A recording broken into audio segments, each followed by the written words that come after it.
Attention all regular force officers. This is Task Force Intel. Do you want to complete your university degree while receiving your full military salary and benefits? The window is opening. This is the Initial Baccalaureate Degree Programme, or IBDP. Here's the situation. The Canadian Armed Forces has a long-term goal. They want every officer to hold a university degree.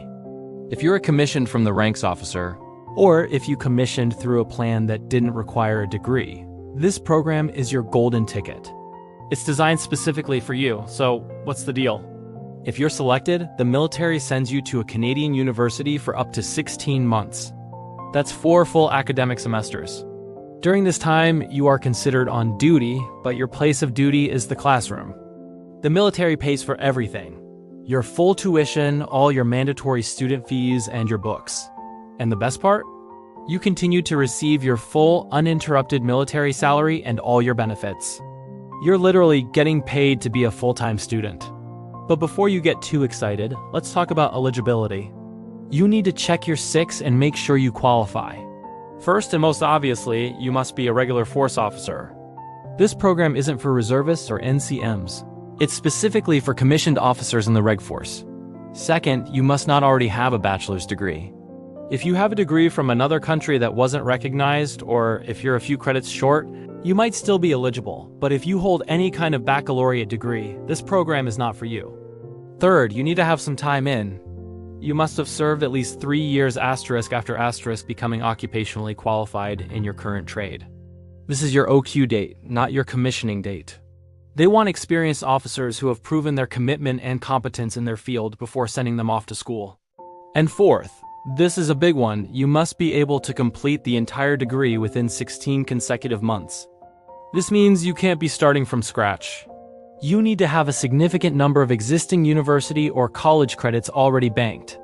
ULA need to prove to the selection board that you have a clear and realistic academic plan to graduate within that 16-month window. Now here's the critical intel that most people miss. This is not a giveaway. It's a highly competitive national selection board. Every year, there are only about 20 spots available across the entire Canadian Armed Forces. So, you need a strategy to make your application stand out. We've analyzed the official scoring criteria board sheet to show you exactly how to win. The selection board awards points out of a total of 100. Let's break down where those points come from. 40 points, the largest single chunk, are for your military performance and potential. This is drawn directly from your Personnel Evaluation Reports, or PERS, and your PACE notes. Your file needs to scream high performer. Strong narratives from your chain of command, evidence of leadership, and a consistent track record of excellence are what will max out these points. There's no substitute for being a good officer. But here's the heavy hitter, the area where you can really influence your score. 30 points are awarded for your academic performance. The board will scrutinize your past grades, whether that's from high school, college, or previous university courses. Straight A's get you maximum points. If your past grades were a bit shaky, you might want to consider taking a university course or two on your own time to demonstrate your current academic abilities. Strong, recent grades can make a huge difference. So with 70 points between your military performance and your grades, what about the other 30? This is where you can find some easy wins to boost your score. Completing your required professional military education is worth 5 easy points. That means finishing your Officer Professional Military Education, or OPME, and the CAF Junior Officer Development Program, CAFJOD. If you haven't done these, get them done. It's low-hanging fruit. Your second language profile is worth another 5 points. If you have a bilingual profile, even a basic one, that's points on the board. If you're close to getting your levels, it might be worth the effort to get tested before the board sits. Next, speed matters. The board awards points based on how quickly you can finish your degree. If you can complete it in just 12 months or 3 semesters, you get 5 points. If you can knock it out in only 8 months or 2 semesters, you get a full 10 points. The less time and money you cost the CAF, the more attractive your file becomes. This reinforces the need to have a solid block of transfer credits before you even apply. Finally, there are 10 points awarded for service need. This is largely out of your control and depends on whether your specific occupation is considered undermanned or in high demand for degreed officers. Now, a serious warning. Before you get your CO to sign your application, you need to understand the commitment you are making. There is a form, the DND 2830, which outlines your obligatory service. Do not sign it until you fully understand the cost. This program incurs a service obligation at a ratio of 2-to-1. For every single month you spend in subsidized education, you owe the Canadian Armed Forces 2 months of service asterisk after asterisk you graduate. Let's do the math.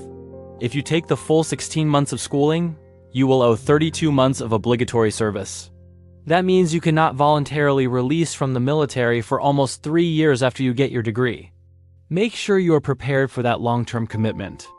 So, what's the timeline? The National Selection Board sits in February each year. This means you need to get your application package routed through your chain of command right now. It takes time to get the signatures and reviews it needs. Your application package will require a few key documents. You'll need Form DND 2887, which is the main application form. You'll also need a strong letter of recommendation from your commanding officer. This letter is critical, as it supports the military performance portion of your score. And, of course, you'll need official transcripts from every high school and post-secondary institution you have ever attended. Here's a final piece of advice. Do not wait for the official CANFORGEN announcement to drop before you start gathering your transcripts. Requesting official transcripts can take weeks, sometimes even months, depending on the institution. Start that process immediately. Get them now so you're not scrambling at the last minute. The opportunity is real, but the competition is fierce. You need to be prepared, be strategic, and be proactive. Knowledge is ammunition. Stay sharp. This is Task Force Intel. Thanks for watching, and be sure to follow for more updates. End transmission.